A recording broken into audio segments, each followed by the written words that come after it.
അതുപോലെ, I want to ask you about, will you be there after the talk, hold the session, or you want to leave early? See, I'm in a different time zone, so I have my prayer and other things coming up. So I will take a short break. But if I'm needed, Okay. I just give me a message on. I mean, Ajmal is there. You can send me a message on WhatsApp. I'll come quickly. I'll be around. But Okay, sure. I'll have to. Okay, sure. Okay. I'm also in different time zone. Yeah. So, So I that's mean, only it's difficult. Otherwise, we could have just Yeah. sat through the entire thing. But that's only difficult. Yeah. So I just want to clarify that you want to, I mean, I just want to keep the answer session at the end or just after your session. for Just few after, questions. because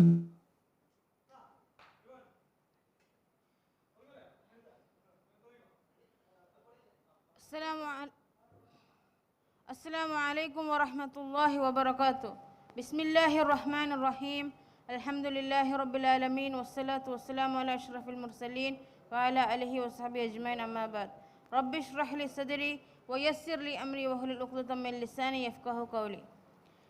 It gives me immense pleasure to deliver the welcome address for this very academic research workshop on this very 25th Professional Students Global Conference, which we conduct online.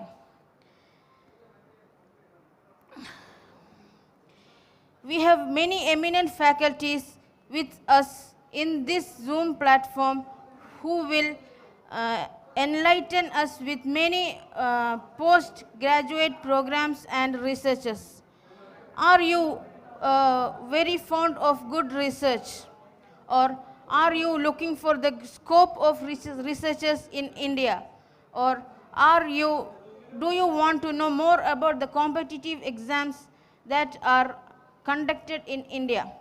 We will have a great insight on these 8 aspects of researchers.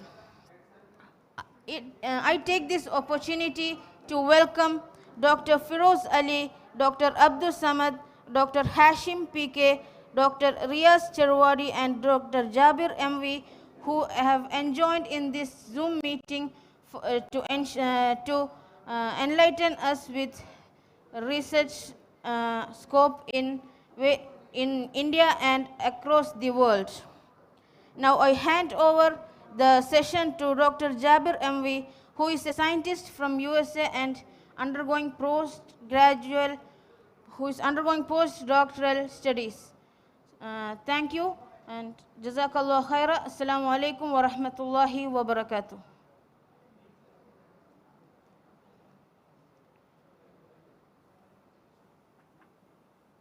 Assalamu alaikum. Assalatu wassalamu ala rasul.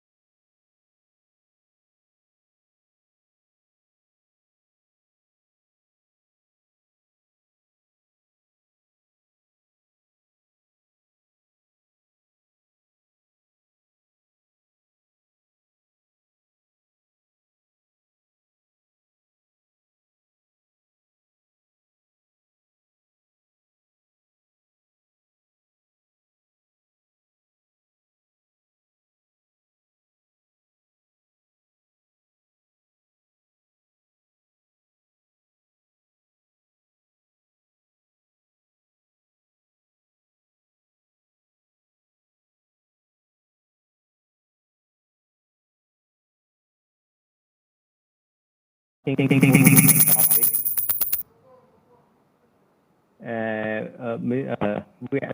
Professor Feroz Ali will be talking topic why of research and significance of turning into research fields. And Professor Abus Samad, he'll be talking the topic research scope in the present era and a global perspective. And Dr. Hashim Pk will be talking about research and higher study at abroad, practical guidelines. And Dr. Riyasudheen will be talking about the net and the how to the exam, let's say. Okay, so before getting to talk, I would like to introduce our first speaker, Professor Feroz Ali. He's a legal consultant at Health Sector Transformation Program, Riyadh, and he has a Master of Laws from University of Cambridge in 2002. And after that, he got a doctorate from Duke University, United States. It's a prestige university in 2014. Also, he's a visiting professor at National Law School of India University, Bangalore. He was the first intellectual property rights chair professor at IIT Madras. He's the author of 3 books on patent law. He's the founder of TechGrapher, a platform for managing intellectual property. So there are a lot of achievements he has, but I don't have enough time to introduce much here. But it's my great pleasure to welcome you to present your talk. Now the floor is yours, Professor Feroz Ali.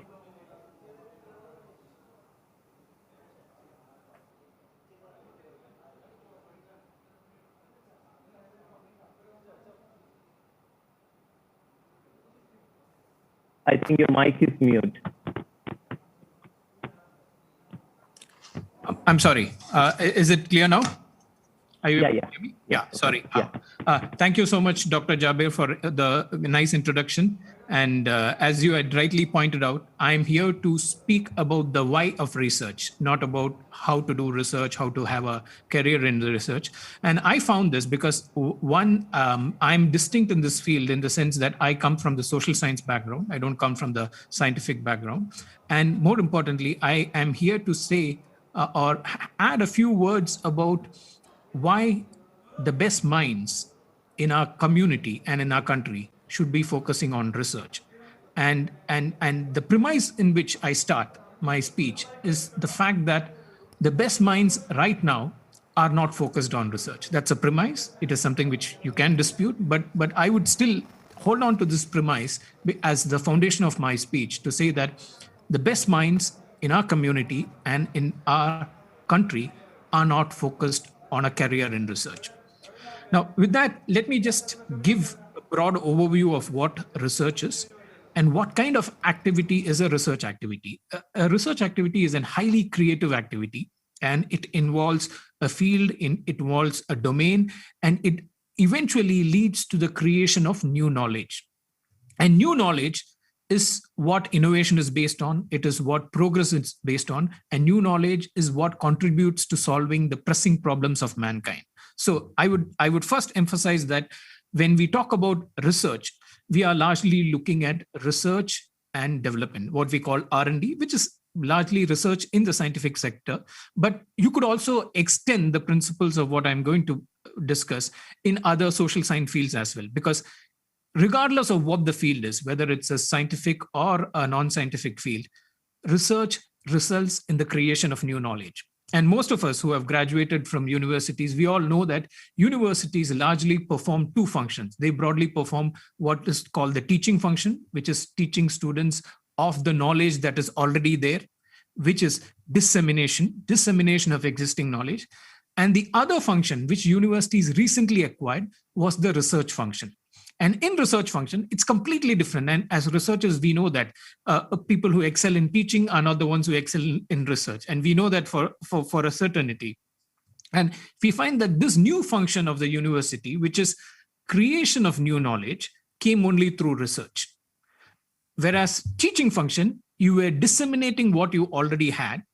But in the research function, universities were trying to generate new knowledge. And new knowledge was the knowledge which eventually, when it became established and when the conventions agreed upon and when the community agreed upon it, that new knowledge got into the textbooks and it got into a part of the teaching function. So this is how the academic setup as we understand it is set up. I mean, you can look into the charter or the act establishing any university, you will find this. You will find that every university has 2 functions, one being the academic function, which is the teaching function, and the other being the research function. Teaching function, as I said, only disseminates what is already there, whereas it is the research function that creates new knowledge, which eventually changes the paradigms in any field, and it eventually leads textbooks to be rewritten. Now, when I emphasize on the importance of research, and this is something which we had seen in the last 1 year, we are still going through a pandemic. And in the pandemic, we saw that the first responders, which were the medical professionals, were almost helpless. And we have seen many accounts on the helplessness and the fact that, they could only respond to the pandemic, respond to the disease, but they couldn't do anything to treat them because we didn't have a treatment till the scientists stepped in and they created the vaccine. So this is one instance of where, and as I said, I start this on the premise that the best minds in our country are going towards a service-oriented profession, be it the medical profession or the engineering profession, and the best minds are not inclined to developing new knowledge, which happens only in research. Now, with that, let me just give you, one of the early contributors to the vaccine was this German company called BioNTech, which is started by a professor, Professor Urs Schahin. He started this, and Professor Urs Schahin is a classic build of what you call academic researcher, and he has guided more than 50 PhD students, and more importantly, he has more than 500 patents to his name. So in today's world, it is possible. It is possible. Many people think that if you enter into a career of research, you are going to be completely cut off from reality. It's just armchair research that you would do, and you would not be solving the problems of mankind. Here, especially the biotech companies that we see today, actually solve the problems of mankind, despite getting into high-level research. Now, research can be understood when I talk about research, I talk about what leads to the creation of new products through technological innovation. Now, this is the foundation of any innovation, creation of new products through technological innovation, and that every innovation starts off as an invention. And invention is a vocabulary that is close to me because as an IPR lawyer and a scholar, patent law is the law that is meant for protecting inventions. And inventions, by definition, it has to be new. It has to be based on new knowledge. So we have three requirements of an invention. One, that it has to be novel in the sense that it is original, others have not done it. And this is true. You can see a parallel between what the requirements of patent law asks a person to deliver and the requirements of research. In fact, there are some papers written on how research is very similar to the norms in patent law. So the research has to be original, and this you find it. If you want to get a paper published in a peer-reviewed journal, you will not simply get a publication unless it is original. So the originality is the first requirement, both for research and for patent law. The second thing is that the research or the product, the new product, should not be predictable. In patent law, we call it should not be obvious to another person in your field. Now, this is again true. Something that is obvious will not be published by the community, scientific community, because a peer reviewer will say that this is an obvious result, there is nothing to report. And the third requirement for an invention, which is also true for research, is the fact that it should have utility. It should be useful.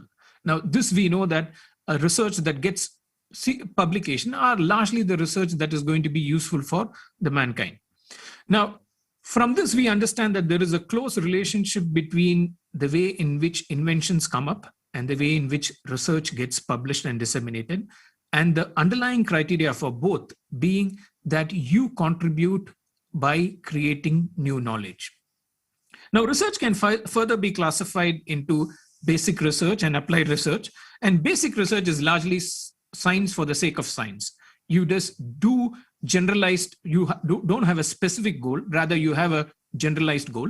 And basic research often happens in what we call frontier technology, like genetic engineering and AI, artificial intelligence. Frontier technology normally starts off with generalized research, but then when there is a particular problem that needs to be addressed, that is where the lessons learned in the basic research is now applied. And this is what we call applied research.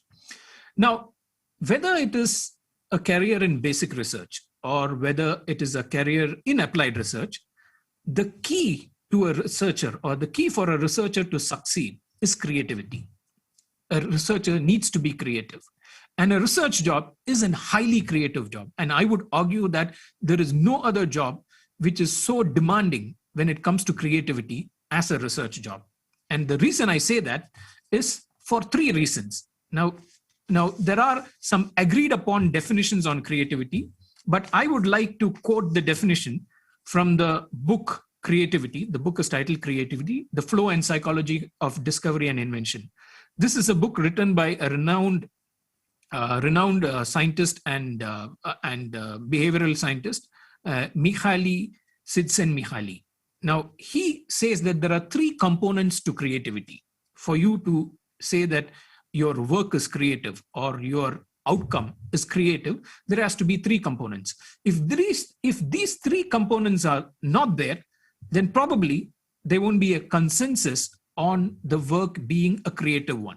Now, many of us, there are people amongst us who can write poetry. There are people amongst us who can paint well. There are people amongst us who can do innovative work, research work. But unless these three components are there, your work, the world will not recognize your work to be creative. Now, what are those three components? The first component is a creative endeavor is an endeavor that results from the interrelationship in a system which is made up of three parts. So it's an interrelationship within a system of three integral parts. The first part is that the system should have a domain. When we say a domain, we refer to a set of symbolic rules and procedures, say the domain of mathematics, the domain of physics, or even it could be a subdomain could also qualify for a domain in itself. For instance, algebra can itself qualify itself as a domain. So you have a domain and you operate within that domain. And what is the domain? A domain is a set of symbolic rules and procedures which the entire community is in agreement on. There's no dispute or disagreement with regard to what are those rules and procedures. So first thing, to be creative, you need to be operating in a domain. And all the pseudosciences will not fall into a domain because there is no set of rules and procedures which the entire community has agreed upon. The second thing is the requirement of a field. Now, Mihaly distinguishes a field as something that includes all the participants, all the individuals who act as gatekeepers to the domain. So first you have the domain, which is the knowledge. Then you have gatekeepers, which are nothing but humans, individuals, who are now guarding the domain. Now, the gatekeeper example, you will understand what the field is if you want to publish a paper in Nature or in Science. It will be simply difficult for anybody to get a publication unless it is being peer reviewed by the people whom we call the field. So the domain is actually guarded by the field, and field is nothing but your peers in the particular chosen domain who now recognize your work, who will now peer review your work. And the third thing required for a creative contribution to be made or as a requirement of creativity is the individual person himself. The individual makes a contribution, even if it's a team of many individuals, still there is an individual contribution which together makes a contribution. So the individual has to make a contribution. Now, what kind of contribution will be qualified as a creative contribution, or what amounts to creativity? Now, the individual, using the symbols of the domain, which is a set of rules and procedures within the domain, comes up with a new idea or a new knowledge, which is novel. Now, this is creativity for you. So what does that tell us? It tells us that even if you're an individual, for you to be creative, the new idea or the new knowledge that you come up with, one should satisfy the rules and procedures of an established domain. If you're not operating in an established domain, and thankfully, if you look at all the engineering colleges or the universities, there are established domains with fields of knowledge there. Let it be aeronautics, let it be mechanical, chemical, all the departments that you find are actually the domains. And it's interesting to see that the patent office, which is the one which grants patents over inventions, also has similar domains there. You have biotechnology there, pharmaceuticals there, you have chemical, you have mechanical. Similar domains are there who inspect inventions based on which domain it is. And they also do the function of a peer reviewer, roughly.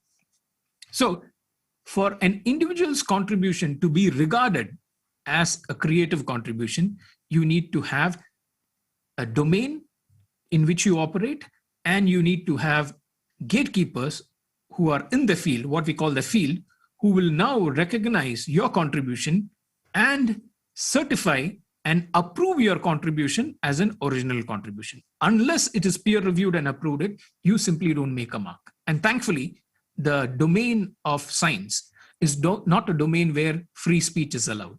You and I, who are not qualified, will simply not be able to make a publication in any major scientific journal for the simple reason, whatever we say, one, may not conform to the rules of the domain because we are not qualified, we have not gone through the rigor of the domain.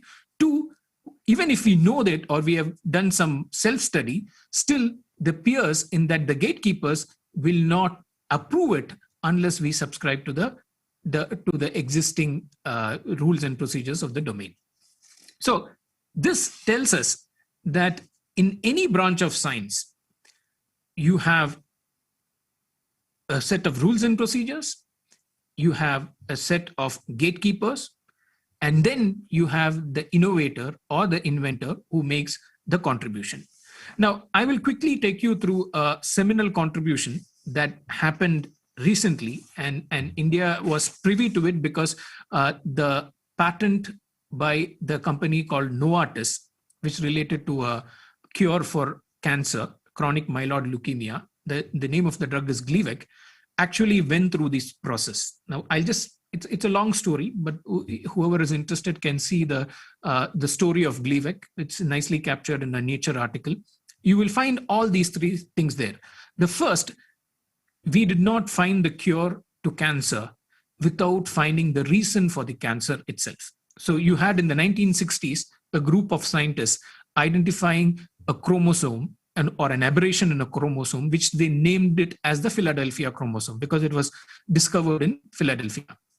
They found that the two scientists, Noel and Hungerford, they found that there were some abnormalities in the structure of the 22 chromosome number 22. They found that one of the arms of chromosome number 22 was actually fused with an arm from chromosome 9. So it was an aberration. And they discovered that this chromosome, this aberration in the chromosome was actually a consequence of the disease and not for the cause. So they just identified the chromosome and they identified this as a consequence. That knowledge came later. Now, this was in the 1960s. Somewhere in the 1980s, another group of scientists, they were able to come up with better dyeing techniques. They were able to actually see the chromosome in action and the mechanism of how it worked. And they were also able to see how that aberration took place. And finally, they identified a protein which was causing this aberration. And the protein led the cells to multiply immensely and create white blood cells, immature white blood cells. And we know that that's the reason for any cancer, leukemia especially. Now, all these things were not done by one team or one by scientists, but it was a group of scientists. They all worked in a domain and they all had, they peer reviewed each other's work. And finally, in 1990, after they identified the function of the fusion gene, and they found that this led to the production of an abnormal protein, which triggered the cells to divide. Only then, that is after 30 years of this discovery, which is largely a basic research, were they able to find and isolate one protein, the production of one protein, and to isolate and see how they could mutate, how they could mute the production of that particular protein. Now, after 30 years of research, there was a drug that was developed, and the story goes that a researcher in US approached all the companies that were into a similar research where you could suppress the activity of a protein. Very few companies were doing it. And they found a candidate from Ciba-Geigy, which later on was acquired and became Novartis. And this drug could do the job of restricting the activity of the aberrant protein or the deviant protein.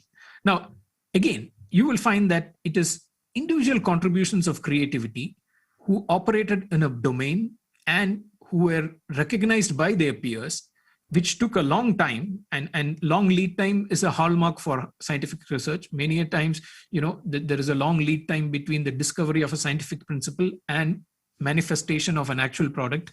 Now, the Wright brothers flight actually took off. There was a long research that happened on aerodynamics and engineering, and only then the first flight could fly. Similarly, if you look at your Xerox machine, the research on photoelectricity and other related technologies happened years before the first manifestation of the Xerox machine came, which is somewhere in 1960s. So there is a long lead time, and the long lead time tells us that creativity within this domain takes time, and creativity also is something that has to be recognized by the peers. Now, coming back to the present time, now we will know that we have seen creativity expand in a rapid pace during the time of COVID. And we have seen that there have been more than 20 or 25 attempts to create vaccines, some of them which have resulted in a great success. And we also see that, companies which began its work just as early as Jan 2020 were able to deliver the vaccine in a very short time. Now, this has happened, and all credit goes to the scientists who have worked in different parts of the world. This has happened because we had a domain that was recognized, and we had peer reviewers or gatekeepers within the domain who allowed this to progress in such a quick fashion. So the point that I want to make at the end of this is to say that research or creativity is the act of creating new knowledge that changes an existing domain or transforms one domain into another new domain. And this creation of new knowledge is what contributes to the progress of the society and for solving the problems that face the society. So with that, I would just want to conclude to say that I'm running quickly out of my time, to say that when you invest in a career in research, when you invest in a career in academic research, and academic research is a part of R&D, because many a times you have to go through the rigor of an academic research even to contribute. And as I suggested, the instance of Professor Shahin, today's academic researcher could also be a person who solves the problems of mankind. Knowledge can only be created, new knowledge can only be created in research. And when you involve in research, you get a place on the table in which new knowledge is decided. And that's very important for any country, for any community, that you get a stake in the creation of new knowledge. And there is nothing more that you need to do if you want to contribute to nation building and to solving the problems of mankind, as we have seen in the last few months. That is not to belittle the work the doctors have done, not at all. I mean, we cannot do that. But to say that sometimes you can only be a firefighter. If you're in the service industry, you cannot create new knowledge. You're largely using the knowledge that has already been created. Whereas creation of new knowledge, as we saw, the creation of the vaccine, does not come from the medical profession at all. It actually comes from the researchers within the medical profession, but it comes from a different people who are not the frontline workers in as we have seen during the pandemic. So just to come back to my point that I take the view, and I started with this point, that research is the activity for which the best minds in our country and in our community should be focused on. And the COVID pandemic has just thrown new light on the importance of research and how quickly we can develop vaccines which are effective. With that, I will conclude. And if there are any questions, I can take it now. Or if you are planning for a panel discussion, I can also join that. Thank you. Thank you so much, Professor Rosalie. It was really educating and informative. And for me, a lot of things you said is really a new thing. New look into the research. The research field is the only place we can create the knowledge. It's true. I mean, and none of other fields where we follow the people who already create the knowledge, we just follow them and just do what the service style of our work. but the research where we can really... Dr. Jabir, there is some disturbance on your mic. Maybe you should come closer. Small. Really? Okay, maybe, yeah. Okay. Thank you for pointing out me. How about now? Yeah, it's clearer, better. Okay. Yeah. So if any of the participants have a question, you can ask now, or you can drop the question in the chat box, or you can keep it at the end of the session where we have more discussion. Let's see if anyone has any question. If not, maybe I can ask a brief question on this one, since you mentioned about the patent and the paper publication. Yeah. So which one would be more beneficial to the society, the peer-reviewed journal publications or the patent? Because I see the patent as the more economic. People want to make money, so they make a patent. So which one we should look for? It's kind of Excellent question. Now there is some research, as you all know, there is some research which simply cannot be patented. Very general research like E is equal to MC squared, you simply can't patent. The law does not allow you to do that. One, because it's basic scientific knowledge, and equations, mathematical equations, all these things cannot be patented. So patenting would cover the applied part of research, but today the line between basic and applied can quickly diminish. So we understand that. So what we advise, as the first IPR chair professor, I did meet many of my colleagues. Prof.Abus Samad is also there with us now. Now many of my colleagues who had this dilemma: should I publish or should I patent? So our standard response has been this: if there is something of commercial utility that you see, economic significance in the future, it will not be immediate, it can be in the future, we would first ask them to file an application, because an application, patent application, if it is filed, it is kept in abeyance, unpublished for at least 18 months. In the meantime, you quickly go ahead with your publication, expedited whatever, so that the publication happens after you file the application. So this is a technique which many people are employing. In fact, if you, I just mentioned that Dr. Shahin is, Professor Shahin owns 500 patents, and he has got quite a lot of publications as well. So this is how they do it. A patent can be filed at a very early stage in research when there is some promise. When there is some promise, it's very early stage, you can file a patent, and it costs nothing. Today it can be done online, and you are just protecting the terrain. And later on, assume that you file a patent, and after 1 year you find that, oh, this was a wrong lead. You don't want to go that way. You can just abandon the patent for nothing.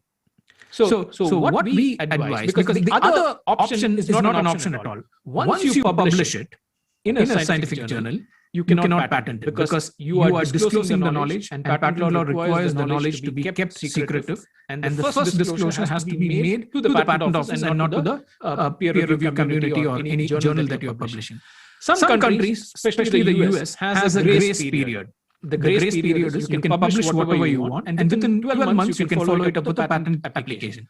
In India, we do have a grace period, but the law is not certain. So we don't normally advise people on the grace period, because there are some notifications that has to come into effect before it can kick in and it can operate the way it operates today in the United States. So our fundamental, the bottom line is that if you anticipate or if you expect some economic benefit out of your research, first file an application, then go for your scientific publication. Okay, thank you so much. We'll come back to you. I don't see any question in the chat box. Probably people are keeping it before the end of the session. So we'll go for the next session. Our next speaker is Prof.Abus Samad. He's a professor from IIT Madras, and he obtained his BTech and MTech in mechanical engineering from Aligarh Muslim University and PhD from Ina University, South Korea. And he also has extensive research career, achievements in research career. His research interests include marine energy, food machinery, and optimization. And also he received a national award from the Institution of Engineers in 2014, and the Young Scientist Award from MTSC Kerala in 2016. Also, he was elected fellow of the American Society of Mechanical Engineers. It's a prestigious society. and was a visiting professor at the University of Hawaii in Manaus and the Seoul National University. So with this, I welcome Professor Abus Samad to deliver his topic, Research, Scope in the Present Era, a Global Perspective. Welcome, Abus Samad. Assalamu alaikum, brother. Wa alaikum assalam wa rahmatullahi wa barakatuh. Yeah, my voice is clear, right? Yeah, definitely. Okay. Go ahead. Yeah. Okay, brother. So I'll start speaking on general aspect of research, present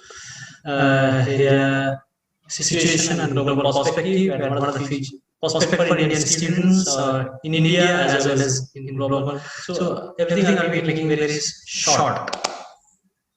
So in research, we say like after graduation, students think that they know everything. After master's, they think still we need to know something. But after PhD, they think I know nothing. Because research is so much rigorous study, so the feeling will come like I know nothing, because you will have knowledge, in-depth knowledge in one specific area that will explore your knowledge capability. Knowledge is gaining capability, and you will feel that I need to know more. So that feeling will give I know nothing. That feeling will come. So till you feel that I know nothing, that term, you're not a good researcher. So the students what we PhD they've been doing that. And when you're doing research, so pure science, social science, they have some different domain or research area. And engineering sciences, they are also having different domain area. So pure science and social science, their job prospects, especially if I see, basically academic area. And these days, many companies, government organizations also are opening up for industry or other jobs for research PhD holders. In engineering sciences, research holders like PhD degree or master's degree holders, they get job in industry also. Many industries, for example, many big industries, say biotech, they'll be hiring maybe for sales job PhD holder. So that is also possible. But normally social science, normally academic area is the academic area is open for them, but other area also they can choose. And so next is three types of research in science and technology: academic research, research laboratory, and industry. In academic research, normally, for example, I am teaching mathematics, so I am doing research. So our research will be more fundamental, basic. So we invent, like Prof.Abus, we invent, and the invention should see some real prototype, some small level laboratory test, then that will go to larger level test, then it will go to industry. So as an academic people, normally we do research in the basic level, we generate idea, we file patent, we do some work to laboratory development, but pushing to industry, we try continuously. Sometimes it fails, sometimes it works. But without the basic research, the world cannot move. So that basic research what we do in an academic area. Research laboratory. Research laboratory, like in India, we have CSIR and like Baba Atomic Research Center and many other research centers are there. Those research centers will take the basic research to a certain level towards industrial production, or say DRDO, Defense Research Development, the Ministry of Defense Laboratory will be developing like some tank, original tank. So they will be taking some basic knowledge, they will be developing up to a certain level, and they will be handing over to industry. Sometimes they will be producing also, but normally they will be working in between academic research and industry. But if it's industrial research, industry is more application oriented, where money can be generated. In academic research, you do not think about money, whether it will be generated or not. But if we find that it is my research is generating some money, some industry has taken up, it will be very good. Real life application is there. Many research we do which may not have money generation capability. For example, some particle physics, science people will find some particle, or social science people will find some prehistoric slide like Saudi Arabia. So that may not give money or industrial but industry. If someone is working in the industry, they will not fund for them. So industry will think about money generation, commercialization. So industry will take those research which are having more potential for money generation, business growth. So whenever we are doing research, there are three types: academic, research laboratory, industry. So we always try to, as an academic people, we always try to collaborate with research laboratory or industry. Okay. Now social sciences research I already told. So they are more oriented in nature. Their research may not be monetized or commercialized immediately, but they will have value in lots of aspects. For example, historical development, what was the prehistoric social system, what we are doing now, whether that can be linked somewhere. So that sort of thing they will be finding. And among all these researches, lots of inventions are going on which are more disruptive in nature. For example, one disruption can be Ola cab. Previously, cab calling taxi or Chennai auto, you have to call them, they will come. Sometimes they'll be cheating also, they'll say 100 rupees. When you get down, they'll say around 150 rupees. Now, the disruptive technology, mobile-based technology came up, Ola cab. So they changed all the concept of cab booking. And the disruptive technology changed, like camera. Everyone previously, like 10 years, 15 years back, people were used to buy camera. Now they are not buying camera, they are buying mobile phone. And that destroyed company product. That got destroyed. So the disruptive technologies are coming up and they are changing the old technological scenario, social scenario. So the new research, the students or the learner, they will be learning new thing, new technology, which will be changing the social order, technological order. They will be changing the world policy systems. COVID already, Professor Khan has given in example that COVID within 1 year changed the world, and the vaccination within 1 year people have done it. So next I'll talk about. They say COVID will go. After that, what will happen? What will happen in our research? Electronics industry. You have seen so much change. Now students, my son is using computer mobile. Previously, before lockdown, we were not used to give him social ID, but now we are compulsory to give. School teachers are giving tasks, homework, everything in electronic system. So communication and electronic system revolution has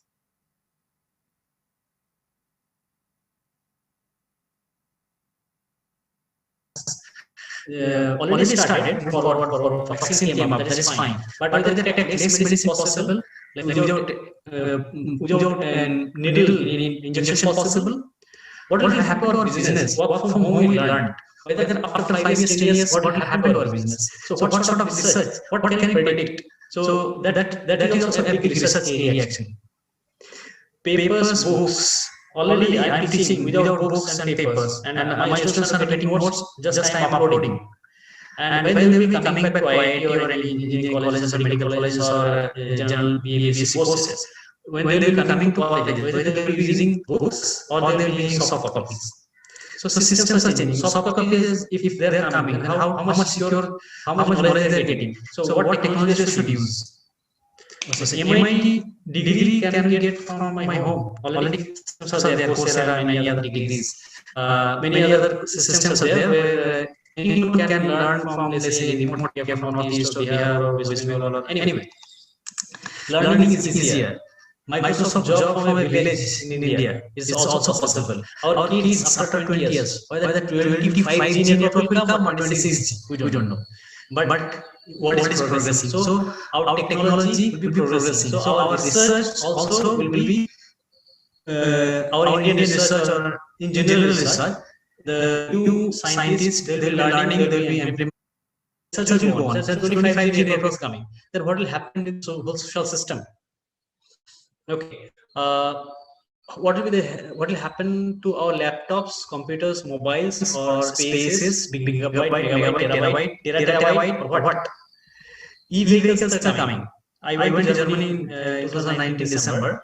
So they are doing very high level research in e-vehicle generation. So they don't want petrol operated vehicles on the roads. So they are investing a lot. So what will happen if we implement that system in India? And how the social adaptability will be there? Whether after 20-30 years helicopter will be there in every home in India, or a pilot for Mars.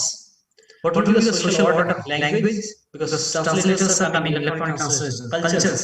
So because of electronic system, cultures are changing. If you see everyone has a mobile knowledge system is in your hand. Previously, to get one book or any paper, I was in Aligarh, I was studying during my master's program.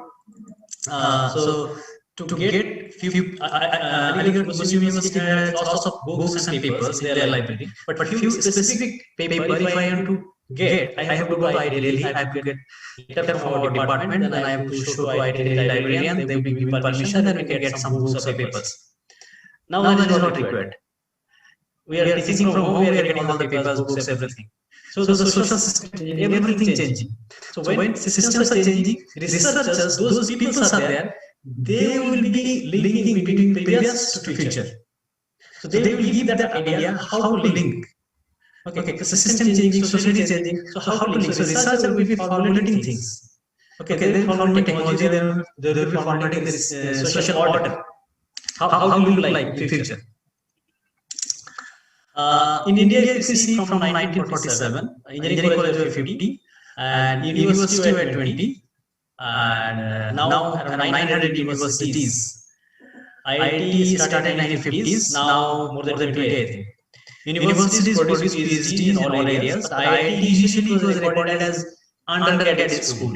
Now we are producing more PhD holders, more research we are doing. Indian size now, we have reached to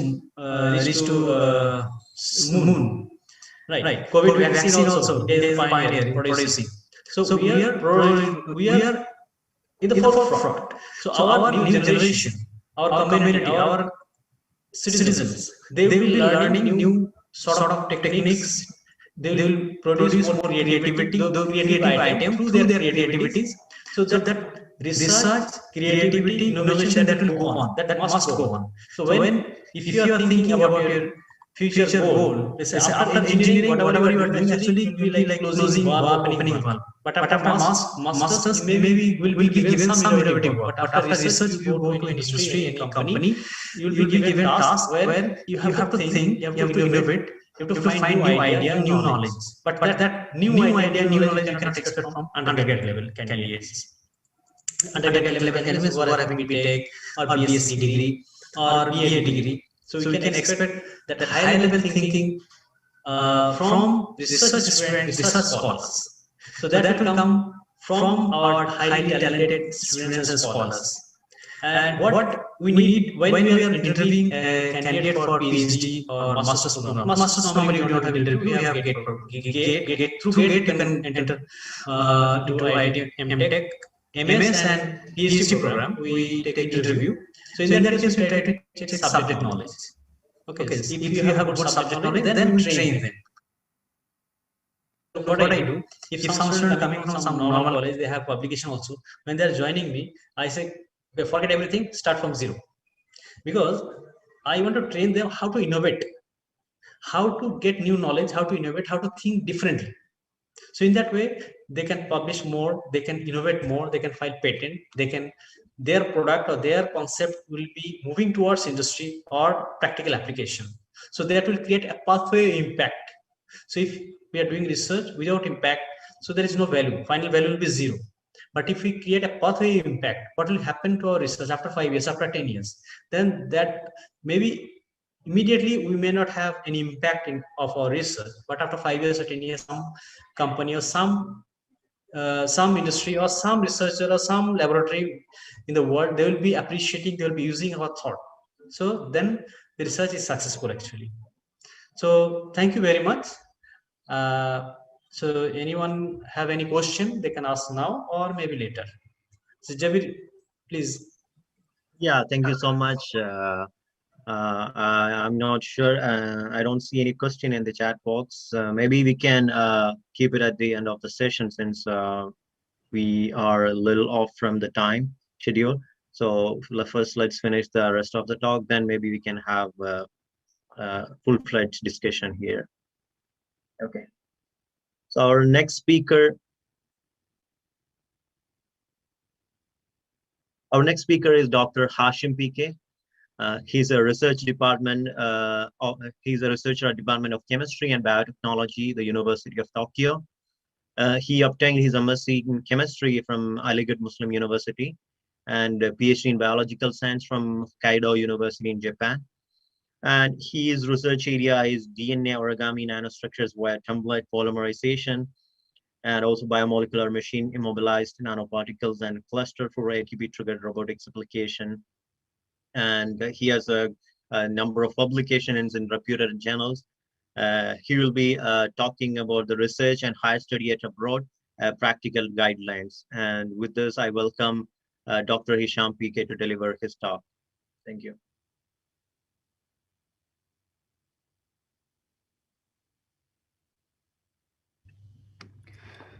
Assalamu alaikum wa rahmatullah. I hope my sound is clear.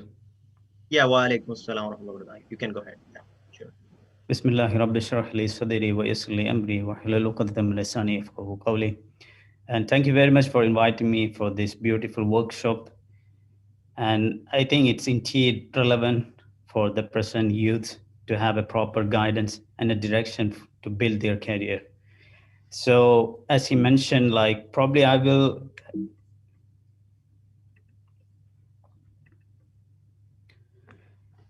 so following the previous speaker's line, I would briefly talk about the purpose of education and then what is research and with some practical outlook. So in my opinion, purpose of education can be divided from an Islamic perspective as well as a worldly or academic perspective. Of course, any kind of knowledge for an Islamic belief perspective to better understand the greatness of Allah subhanahu wa ta'ala, and also to become a good human who practices Islam along with whatever work or whatever things he's doing in his life. And from academic perspective, of course, the acquiring knowledge is to make a proper living with moral values, with creativity and productivity in a society. It also includes to build a career path that bring money and social status, and also to understand unknown things and discover new things in science and technology. So point I wanted to emphasize here, actually, the purpose of education, the meaning of purpose of education from the worldly perspective actually include in the Islamic perspective as well, which means a Muslim supposed to have all the worldly perspective of education.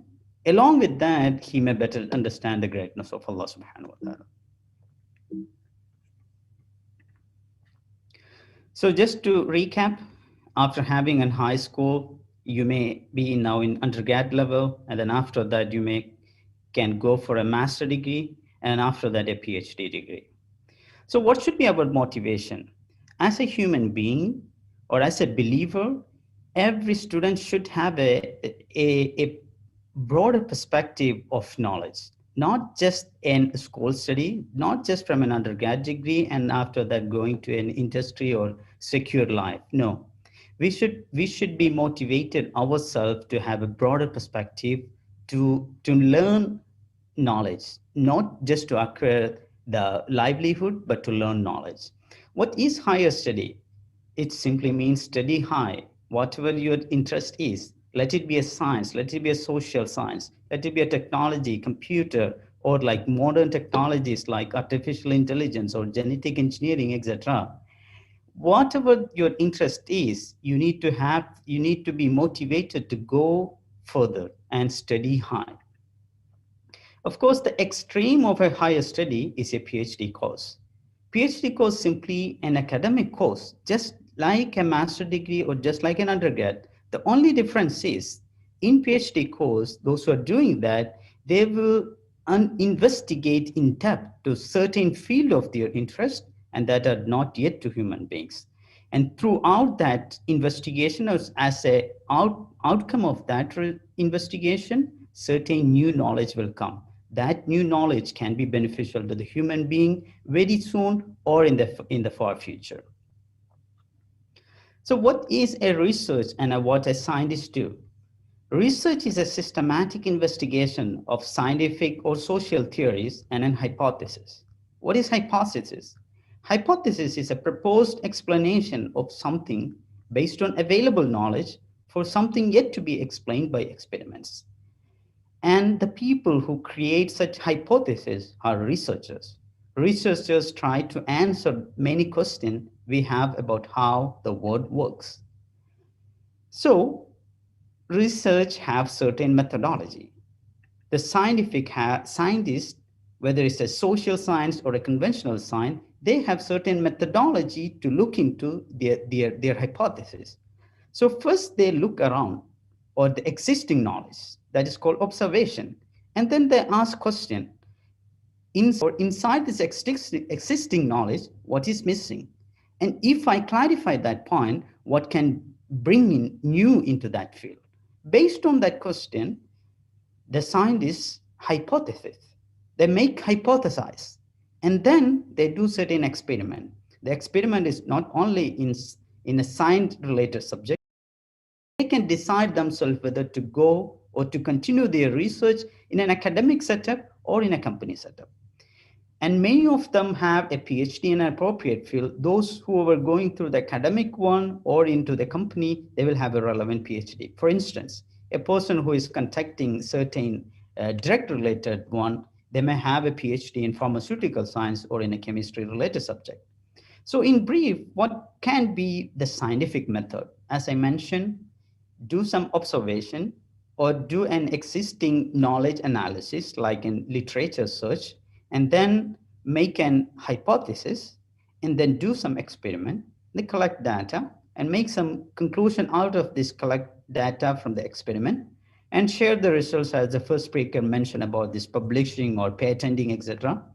And then inform or translate these results into the practical application. So every researchers of any part, any branch of science or social science, they do this methodology to invent something new. So what can be the typical pathway to become a researcher after having university undergraduate course, and then go for a master, PG, and sometime in India, we have an MPhil, and then you can go to PhD. And after PhD, you do certain, again, this kind of a job, you can say, postdoctoral or post-PhD research activity. And then the individual decide to go to the company or to the university. So what's important here, in the undergrad level, most of the people, most of the students decide their stream, like in a conventional science or in a pharmaceutical science or in engineering stream or in a social science related stream or in a medical field, etc. And when it goes to the master level, your interest or your subject is more focused. Now, for instance, if you are a chemistry background, you study a lot of different chemistry in undergrad, but it goes to the PG level, master level. Now your topic in chemistry are more narrow. And then you're actually deeping into more narrow in an MPhil or PhD level. Then you find out something very big. And from that narrow, that is not yet known to that field. So what you should have in this is like extra knowledge or extra experience, not just from the textbook activities, but outside text activities. That can be a internship based or research experience. And some of these institute in India, they offer winter or summer related course or short-term courses or company visit or research lab visit. These kind of things need to be acquired so that will, explore yourself to be a new academic or new world of knowledge. And I just would like to share my own research pathway.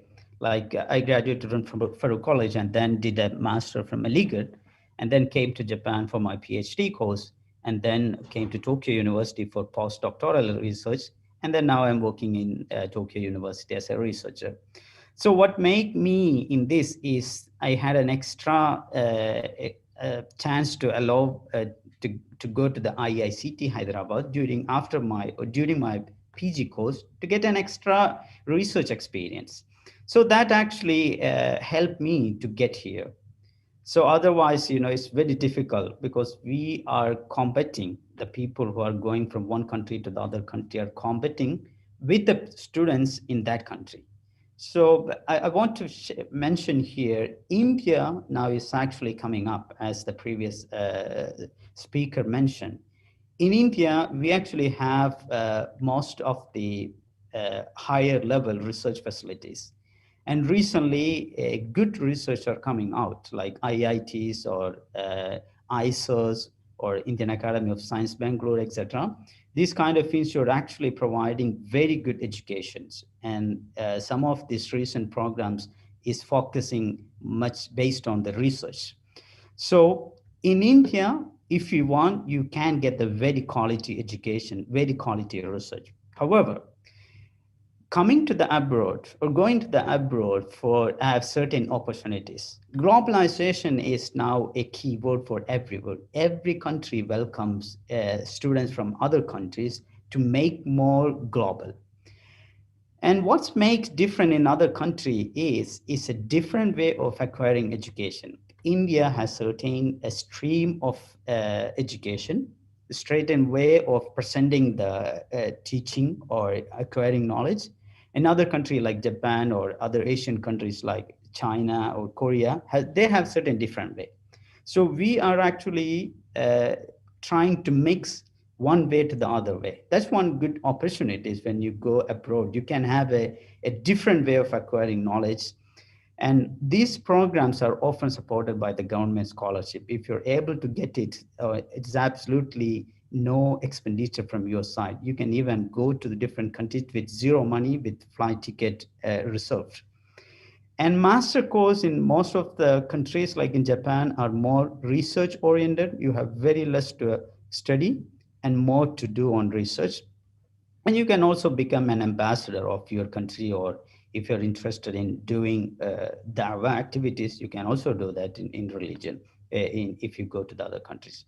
Of course, this comes with the challenges. It's multicultural, so you will have a lot of limitations like lifestyle, including food can be very different style.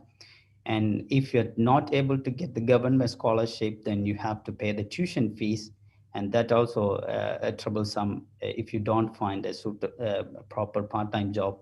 And you need certain credits research achievement to graduate. And if you're more serious in practicing Islam, then very limited facilities, very limited Muslim communities. However, if you have a proper base in Islam, then I think that won't make any problem. Now, like what can be the practical steps to begin with if you're interested in the abroad studies? First of all, as I mentioned, have a good ambition to earn a university degree abroad and consult with someone who can guide you. Obviously, this should not be with the recruiting agencies because they will have certain agenda from their self. So you need to find someone who can guide you and properly. And they look for necessary criteria. Each universities in each countries have their own criteria that include the English criteria like IELTS or GRE. And you don't need to fix a country to go, rather fix an interesting subject or an interesting area. And then you find this subject is where is the best in the world, something like. And most importantly, try to get the extracurricular activities during your present, whatever education you are doing now, whether it's undergrad or even in senior high school, like +2, or in your master level. Always try to have the extra activities that will help you when you apply for abroad universities. And this is also important to have a proper application, which is very important to write many things in the application. The application most of the time will not be a plain paper. Rather, you need to write creatively based on your experience. They also need a lot of advice, I think. And I think the financial issue should not be the first barrier. If you have proper ambition and a proper guidance, the finance will come in because many are giving the scholarship. I think that won't make any problem. And then if you apply for the scholarship program, they have multiple interviews. And if it succeeds, then you don't have any expenditure. Even if you don't have scholarship, after going to the specific universities, the universities also offer scholarships or private program or even if you can do part-time work and do along with the studies. So simply don't think that finance is a big issue. Rather, make your ambition proper and get the proper guideline and get the application properly, and then inshallah you will get the opportunities. And with this, let me conclude by once again thanking the organizers for sharing my little experience, and I would be happy to help any one of you if you have any, if you need any proper consultation, now or later, inshallah. Jazakumullah khairan. Assalamu alaikum wa rahmatullah. Thank you so much, Dr. Pk Hashim. We have a question here. I think maybe we can address at the end of the session because we are a little off from the time. So I think after the next session, maybe you can address this question, inshallah. So with this, we will move to the next session. The next speaker is Dr. Riyasudheen N. He's an assistant professor in chemistry at WMO Imam Ghazali Arts and Science College in Wayanad. He was a postdoctoral researcher at Busan National University, South Korea, till August till 2020, and recently he joined as an assistant professor in WMO College, and he's a PhD holder from NIT Calicut in 2015, and he has published a number of papers in international reputed journals. Also, he is a co-author of a book chapter in the field of polymer science. And he'll be talking in Research in India guidelines for net, GATE, and scholarship, etc. So with this, I welcome Dr. Riyasudheen to deliver his talk. Thank you. Thank you, Jabir, for your nice introduction. I think you can hear me, right? Yes, definitely. Yeah, you can go ahead. Assalamu alaikum wa rahmatullah. Alhamdulillah. Allahumma salli ala Muhammad. Actually, I need to talk about the research in India and guideline for the net and GATE. While talking about the research in India, we need to discuss the current scenario. We are in the middle of a pandemic. There are many researches going on across the globe about this COVID-19. There are many astonishing publications already have published in this related to the COVID-19. About more than 87,000 research publications already came. And in this field also, India also contributed about less than 7% of related work. And just before this COVID-19, India was much behind the scene, especially in the virus-related research, less than 3.7, maybe like that. And let me take you to a little bit our history in the academic research in India. Actually, if we look into our history in the academic research, we will find the Asiatic Society in Bengal, Kolkata, which is established in 1784 by Sir William Jones, and they have made effort to do research in the Oriental subjects, and including they have done researches in the geography, geology, botany, zoology, etc. And in that field, as a result, maybe in 1902, Ronald Ross has won the Nobel Prize from outside, but he has done his research in India related to the life cycle of the parasite, malarial parasite.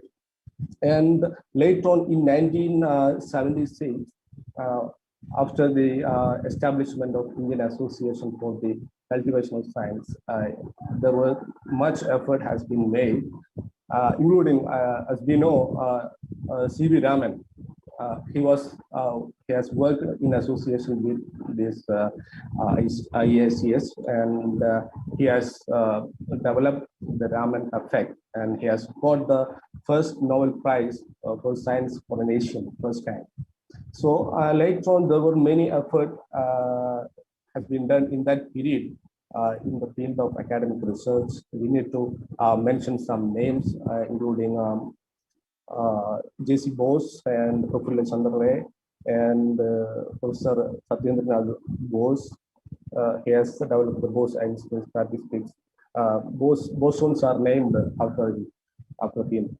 So anyway, in that period, just before the independence, it was very good, fruitful age. And even after the independence, we have done many researches in the field of crop development and space program and nuclear research, etc.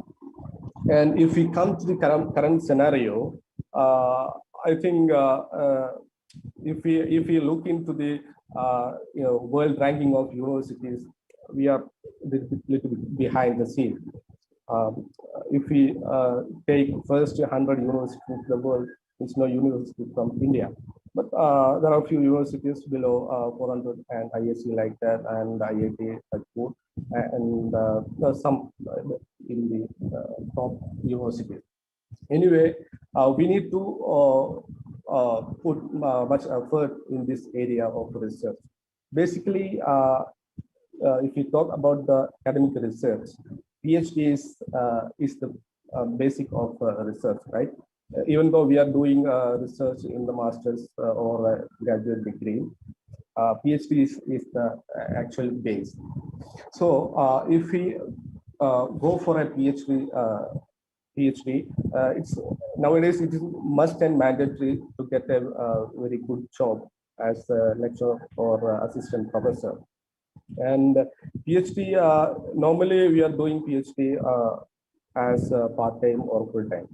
But always CSIR and our MHRD always recommend to do the PhD as a full-time. So we can completely dedicate to do the PhD. So normally 3 years is taking for completion of this PhD. If it is satisfactory, sometimes we can extend the period of course. And part-time will take a minimum means 4 years is the normal tenure of PhD, but sometimes it may also extend. If we want to get into PhD position in any university, like reputed universities like IITs, NITs, or ISC, etc., we need to pass a certain entrance examination. There are certain entrance examinations which are conducted nationally, like GATE and CSIR net and UGC net, etc.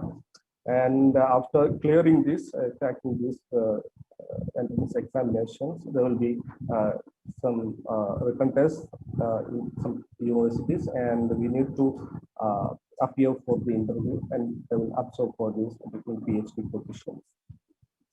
And actually, my topic need to my talk need to emphasize on the net and GATE.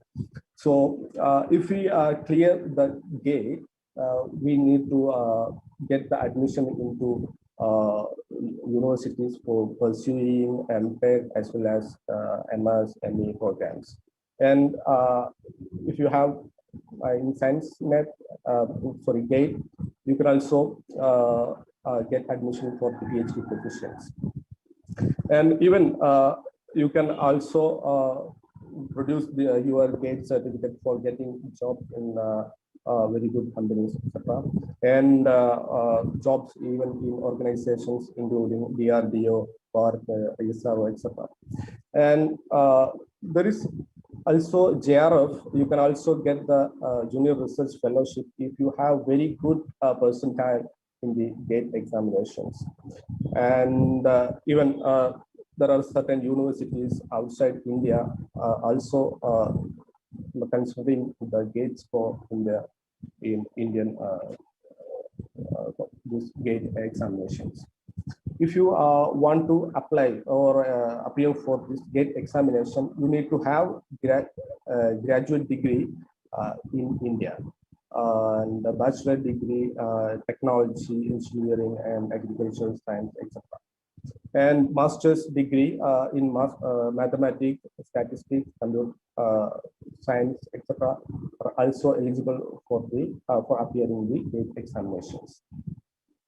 And those who are doing integrated master's program also appear in GATE examination. And there is no age limit. That's the benefit for gate examination, and one can appear many times as he wants. Or many times he can also appear in the gate examinations. Normally, the gate examinations is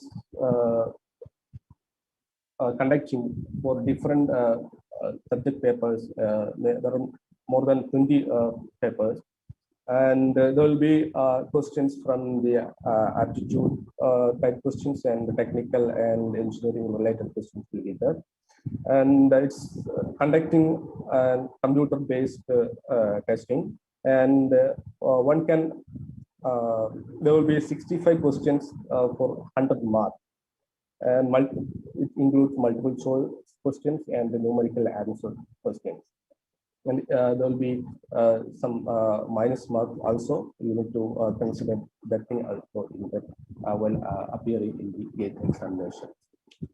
Normally, the duration of examination is 3 hours. And if you get much higher percentile in the gate examination, you can also avail the junior research fellowship for the integrated MTech PhD courses in ACSIR, and you can get the scholarship for the first 2 years, 25,000 plus HRA and contingencies. And further, if you successfully completing the 2 years, you will be becoming a SRF gate, and you will be getting the stipend 28,000 per month. And next competitive examination I need to discuss here is CSIR net eligibility. CSIR net. Normally, net UGC net is there, and the CSIR net is there. UGC net is meant for the arts commerce subjects, and CSIR net for the science related subjects. And if you want to appear for CSIR examinations, you need to get minimum 55% of mark in your graduate. And if you belongs to SCST or categories, you will get 5% relaxation. And if you get much more percentages in CSIR net examinations, you will be awarded junior research fellowship also. But there will be maximum age limit for getting the JRF, that is 28 years. And there is also 5 years relaxation for SCST and physically disabled candidates. And there is no upper limit for appearing for the CSIR net examinations. So once you clear this net UGC examinations, you are eligible for to get a job as a lectureship and assistant professor post in certain colleges. But from this year onwards, Ministry MHRD has taken some decision that you must have PhD degree for recruiting as an assistant professor in universities and associate professor in colleges. Okay. Once you clear the JRF, you must have enrolled in PhD positions within 2 years of your award. And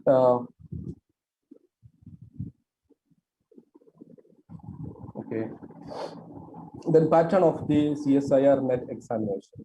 Normally, previously it was conducted by CSC. Nowadays, the examination is conducted by NTA, National Testing Agency, which those who are conducting the GE exam examinations. And CSIR examination is included 5 different major subjects: physical science, chemical science, and mathematical science, and life science and earth science. It will also be in multiple choice type questions and CBT computer based testing. Previously, it was descriptive and manually we need to appear, but nowadays it is CBT examinations. There will also be negative marks for wrong answers, but the negative mark weightage will be different for different subjects. Okay, this is all about my today's talk about the research in India and about the competitive examinations in and case. Thank you. Thank you so much, Dr. Riyasudheen. Now I think we can, as the speakers, can unmute their mic. We have a couple of questions here. The first question is here: what are the measuring scales that would a foreign university use in hiring the research scholars? I think Dr. Pk Sham can answer that. So even though he has mentioned the IELTS and TOEFL need to be cleared, but if somebody wants to crack that mission in foreign university, what are the checklists he has to keep? I think that's what the question meant. Thank you for the question. I assume to become a PhD scholar or PhD student or after PhD. If it is for PhD, of course, the measuring scale will be what is the pre-experience during the master level. I think for most of the abroad university, they don't care for the percentage of mark you scored in undergrad or in the master level. That's not very important. Of course, you should have a certain average score, like 60, 70%. But the most important thing is what kind of research experience you have. And then even if it's a very small scale, like in a factory visit or a lab visit, and do some small internship activities, and that really matter because that considered as a research experience. Why this? Because as I mentioned in my talk, in at least in the case of Japan and China, Korea, the master programs are mostly focused on research because I guide my master students who is working with me. So these students are in the lab all the day, from morning to evening. They are doing solid research. They are master students, and they go to occasional classes, credit-based classes, that may be some 10 classes or 15 classes throughout the year. All other time they are in the class and doing research. So when the university receive an application from abroad, from India, let's say, and if they don't have any kind of experience, it's pretty hard to get because they are going to compare the application with the circumstance of Japan or Korea that the students already have. So that's prime important to have the experience. And I think most of the universities measure the quality of applicant based on their research experience or related experience. I see. Okay, thank you so much. I think what you meant is before applying for the PhD, one has to have some research experience and maybe even publication can help, right? Of course, yeah. Just to share with you, those applicants coming to Japan from China, they actually publish more than one paper. And they're okay. master students. And some students even have 3 papers. That's amazing. Oh, I see. Yeah. I think in India, I don't know. I mean, during masters, how many students publish a paper, even a paper. So one has to think about that. How during master, how one can get some paper to go abroad for a PhD. Yeah, we have another question. Yeah, this question I think Dr. Riyasudheen can answer. How do we go into research after masters? Basically, which exam do we need to qualify to go in for research? I think you mentioned about the net and gate. Yeah, I think probably I don't know. Maybe you can comment something. Yeah, actually, in the talk itself, I have already told that you need to pass gate or net. Through these 2 examinations, we can end up to any institutions for pursuing the PhD or PhD. And there are you can also join if you are working as assistant professor in any colleges or universities. You can do as part-time PhD. So without net and gate, also you can do in some certain universities it's possible. But otherwise, you need to have this gate or net or any other competitive examination which are conducted internally by the universities. There are universities examination, departmental tests for entering the PhD positions. Thank you, Riyasudheen. The next question I see on the CV impressive, probably I think the Professor Abus Samad I think he can answer this one since he's much senior and well experienced in the research field. The question is this, anything special to be noted while making our CV impressive, whether we have to highlight our academic earnings or course, curricular activities, internship reports. I think it meant about the academic CV, how one good academic CV can be or made for the application. Actually, first you have to see where you are applying. If you're applying for, let's say, research program or university job, so we'll like to see your academic credential, your marks, your publications. But let's say if you're applying for industry, so in that case, maybe people like to see your patent, industrial application. Okay, so you have to see where you are applying. You are applying for my research laboratory, for example, in IIT Madras. So I'll see whether you have relevant skill. If you have extracurricular activity, I don't care. I'll see whether you have good CGPA, you have good mathematical skill, simulation skill. So that should reflect in your biodata. But if I'm in industry, I'm hiring you. So I'll see whether you have industry experience, you have patent, product development experience. Okay, so in that case, I will not be interested in your research paper. Okay, I think it will be clear. Yeah. Okay, thank you. I don't know our Professor Feroz is available.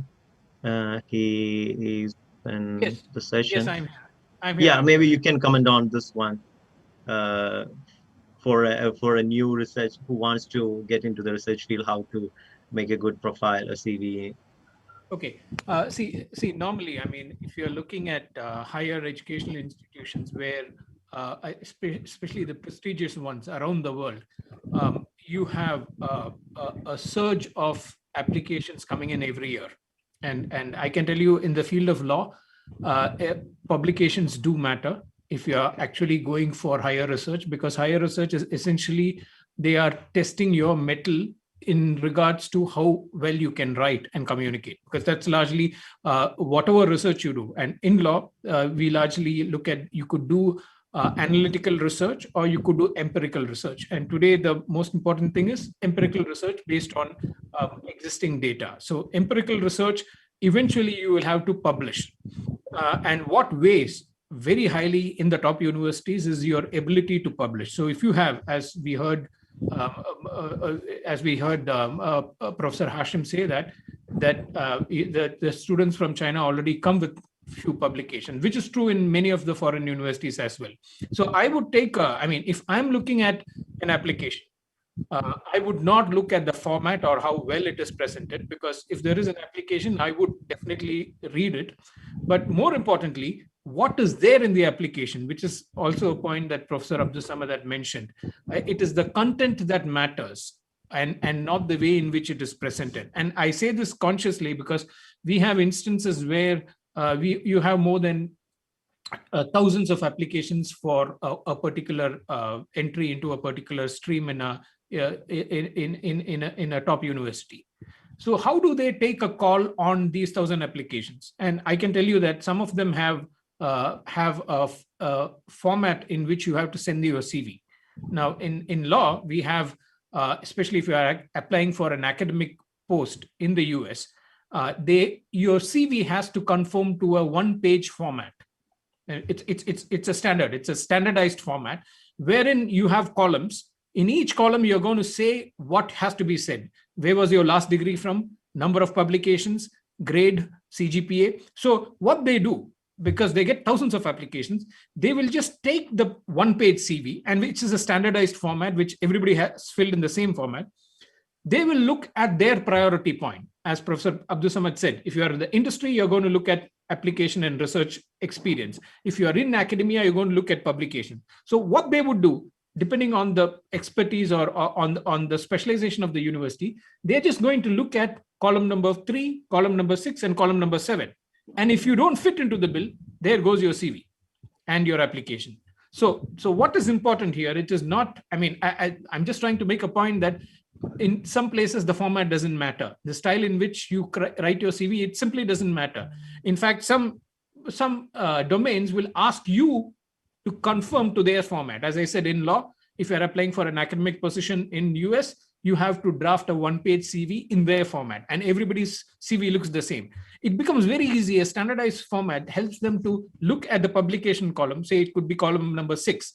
And if you don't have publication, they are simply not interested in it.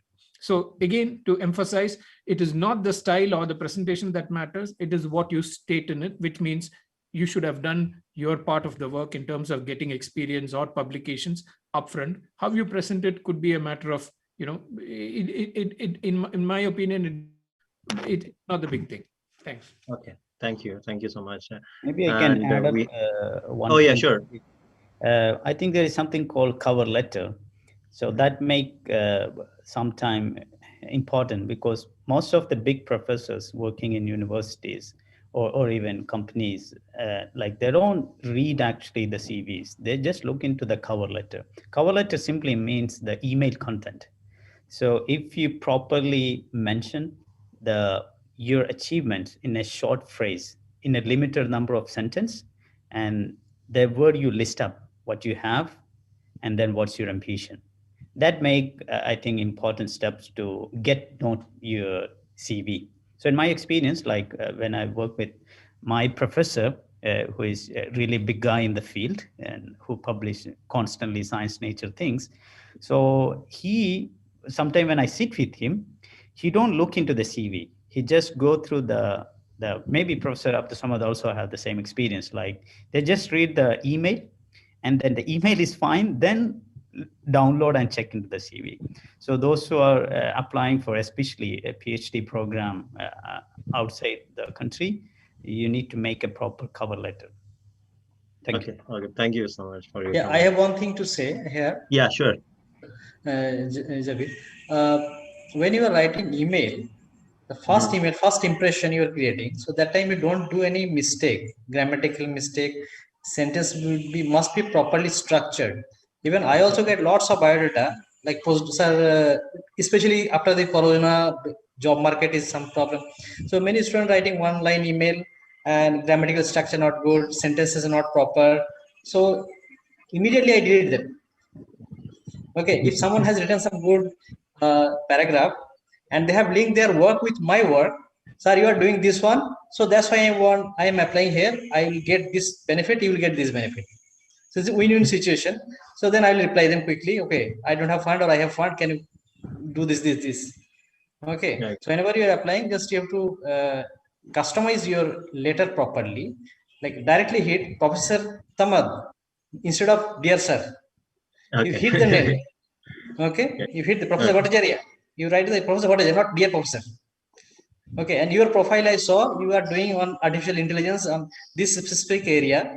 You like Professor Feroz Ali, if I am emailing, I'll write you are working on intellectual property, right? I have invention. Can I work with you? Okay, so you have to customize your letter like this. Okay. Yeah, so the first impression should be the lasting one. Yeah, that's the.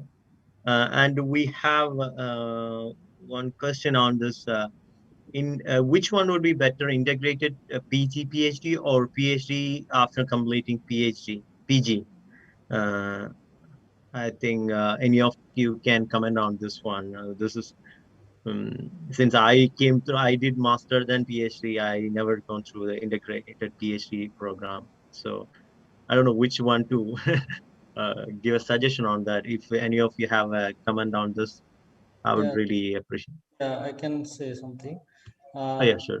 In ID Matters, we have all these options, integrated option. Like these days, in IITs has given open up option like master student can convert to PhD, BTech student can convert to PhD. So in this case, it takes lesser time.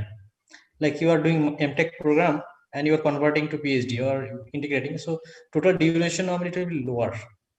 Okay.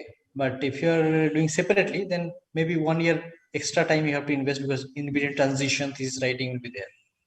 Okay, I see. Time will be one factor. Okay. Yeah, in terms of research quality, I think. Yeah, integrate also good actually sometime because if I find good student, I will ask them, can you convert it? Okay, I see. Okay, so it will be beneficial for me because one student will be staying for maybe 6 months more, so they will be more beneficial for me. Okay.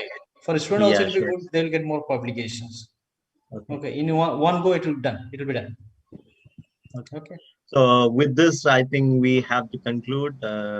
It's already time's up, 5 minutes. We are out of the session time. So with this, I thank everyone of this, the speaker who has given us a very, very precious time and a very informative and educative talk.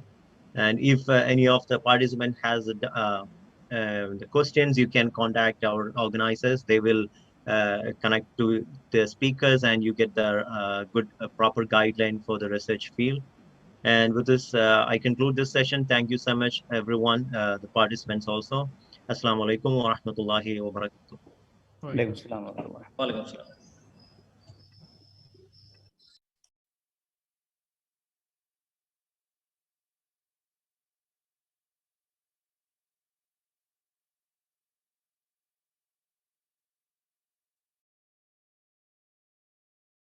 സമയമനുസരിച്ച് സുന്ദരമായ സാങ്കേതിക സംവിധാനത്തിന്റെ സഹായത്തോടുകൂടി ഇസ്ലാമിന്റെ അടിസ്ഥാന പാഠങ്ങൾ പഠിക്കുവാനുള്ള അവസരം wisdom students നിങ്ങൾക്ക് സമ്മാനിക്കുന്നു.